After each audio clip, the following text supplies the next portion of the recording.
Hey, what's going on? Will here. Sitting out here on the deck. It's Memorial Day. Happy Memorial Day. Happy Memorial Day to all the veterans. Anybody that served in the military, anybody that served this country, fought for this country. At the end of the day, you deserve a lot of acknowledgement. You deserve for people to remember the things that you did, and not only the things that you did, but the reasons why. You did the things that you did, the reasons why you fought and laid down your lives for our freedom, man. That's something to be saluted and acknowledged, man. So I do salute you. Again, happy Memorial Day. I was just sitting here reading, this book, Psycho-Cybernetics. Hold on. Drop my pen. Sitting here reading this book, Psycho-Cybernetics, and man, I just had to do a little quick video real quick because this book is official. I'm reading Think and Grow Rich right now. We're reading a couple other books. I'm reading a couple other books sporadically here and there, but I'm really digging this book right here, and obviously Think and Grow Rich.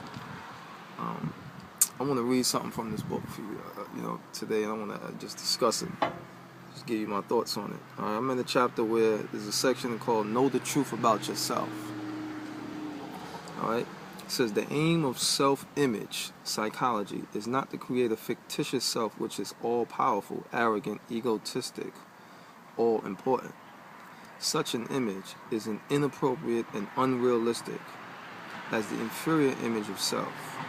Right? Our aim is to find the real self and to bring our mental images of ourselves more in line with the objects they represent. However, it is common knowledge among psychologists that most of us underrate ourselves, shortchange ourselves, and sell ourselves short. Actually, there is no such thing as a superiority complex. People who seem to have one are actually suffering from feelings of inferiority. The superior self is a fiction, a cover-up, to hide from themselves and others their deep-down feelings of inferiority and insecurity. How can you know the truth about yourself? How can you make a true evaluation? It seems to me that here psychology must turn to religion.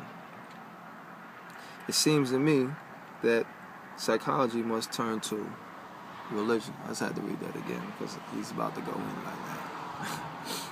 The scriptures tell us that God created man, quote unquote, a little lower than angels, and gave, quote unquote, him dominion. That God created man in his own image. If we really believe in an all-wise, all-powerful, all-loving creator, which I do, then we are in a position to draw some logical conclusions about that which he has created, man. In the first place, such an all-wise and all-powerful creator would not turn out inferior products any more than a master painter would paint inferior canvases.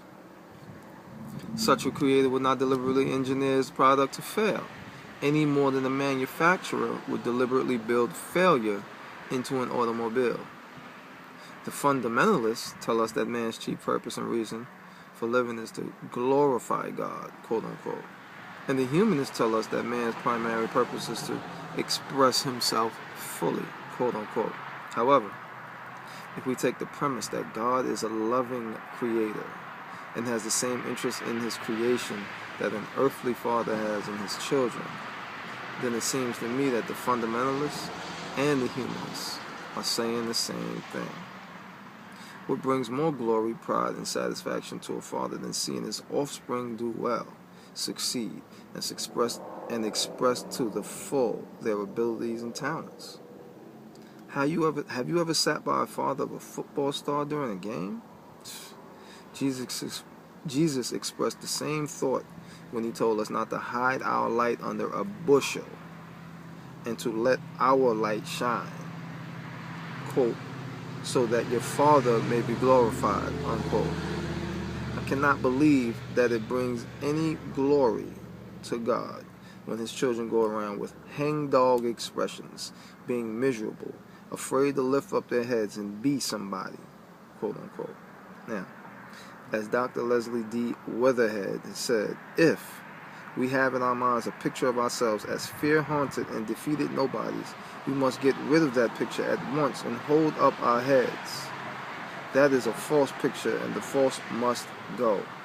God sees us as men and women in whom and through whom he can do a great work. He sees us as already serene, confident, and cheerful.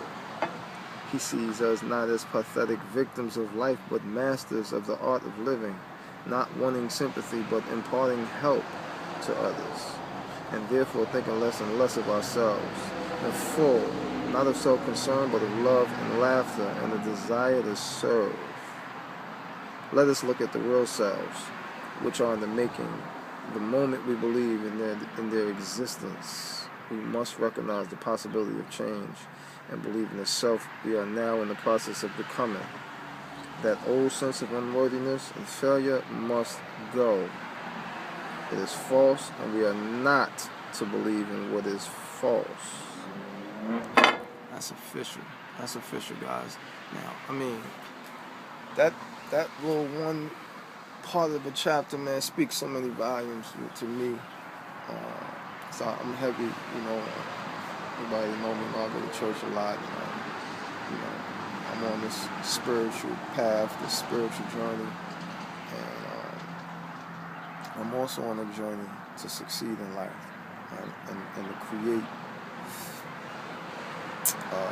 wealth, and to create and to leave a legacy for my children's children. And it's so fulfilling to me to know that, you know, that it's all in alignment. That God actually wants me to have a life of abundance. You know, a lot of times people, I guess, get it misconstrued that if you read the Bible and you go to church and you study the Word, and, you know, that you're supposed to be poor. You know what I'm saying? You're supposed to just be regular. It's not true. It's not true. It's not true. I mean, I'm not here to be a pastor. I'm not here to preach to you, nothing like that. I'm just speaking my thoughts on this particular part of the book and how it touched me. And, you know, hopefully you could get some insight from it. You know what I'm saying? Hopefully you can. Because I definitely did. You know, I definitely, you know, feel that you got to want. You got to want this. Not only do you have to want it, not only do you have to want it, you got to know that you deserve it. You got to know that you're supposed to have it. Why are you supposed to have it? Because it's all here for you. All right? It was all promised to you way before you got here. All right? Your Creator made you to want great things, to do great things, to be great things. So there's no reason for you not to think that you can't be great things and do great things. All right? It's whatever you want to do, whatever the mind of man can conceive and believe, it can achieve. So I don't know where you at, you know, right now in your walk. I don't know where you at in your journey in business. I don't know if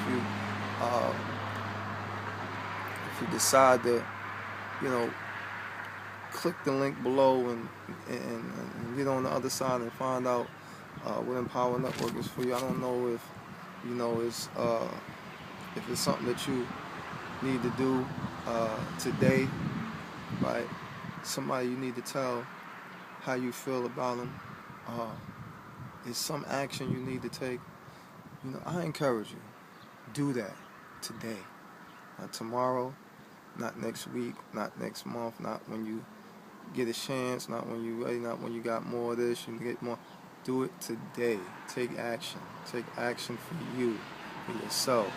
You deserve it. You deserve more than what you got right now. You deserve more than what you're talking about getting and what you say you want to get. You can go get that.